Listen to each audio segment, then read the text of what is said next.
बता दें कि बिहार की राजनीति से इस वक्त की एक बड़ी खबर सामने आ रही है। चिराग पासवान के आखिर किस सांसद के बयान से मच गई है हलचल। आखिर चिराग पासवान के बारे में आखिर ऐसा क्या कह दिया जो इसकी चर्चा पूरे बिहार में होने लगी है। नमस्कार, मैं हूं संजीव और आप देख रहे हैं आप तक न्यूज। अगर आप हमारे चैनल पर नए हैं तो चैनल को जरूर सब्सक्राइब कर ले। बता दें कि लोजपा रामविलास के सांसद के बयान पर सियासी जो हलचल है वो बढ़ने वाली है। और आखिर चिराग पासवान को लेकर क्या कह दिया था। चिराग पासवान के बहनोई और लोजपा रामविलास के सांसद अरुण भारती ने चिराग पासवान को लेकर एक बड़ी घोषणा कर दी है।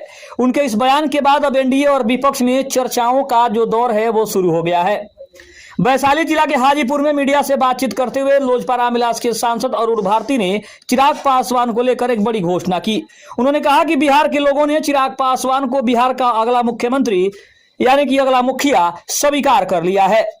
उन्होंने कहा कि 1 से 2 दशक में प्रदेश की राजनीति बदल जाती है। आज बिहार की राजनीति उस मोड़ पर है जहां विधानसभा चुनाव के बाद अगले 1 से 2 दशक के लिए साफ सुथरी राजनीति की आवश्यकता है, जिसके पास विजन हो और जो बिहार के लिए कुछ करना चाहता हो। उन्होंने कहा कि आने वाले 1 से 2 दशक में बिहार के लोग उनके नेतृत्व में राजनीति करेंगे और उनका आशीर्वाद प्राप्त होगा।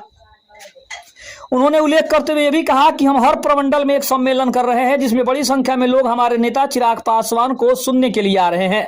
लोगों ने अपनी स्वीकृति जताई है और चिराग पासवान को अपना आशीर्वाद दिया है। बिहार के मुखिया बनने के लिए लोगों ने अपनी स्वीकृति भी प्रदान कर दी है।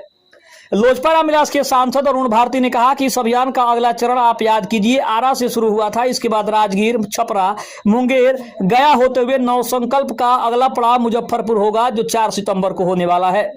वहां पर चिराग पासवान आएंगे और अपनी बातों को लोगों के सामने प्रस्तुत करेंगे। वे बिहार फर्स्ट, बिहारी फर्स्ट की अपने विजन को जनता के सामने रखेंगे और विकसित बिहार बनाने का अपना लक्ष्य और रणनीति साझा करेंगे। सभी से आशीर्वाद लेकर वे अगले पड़ाव के लिए निकल जाएंगे।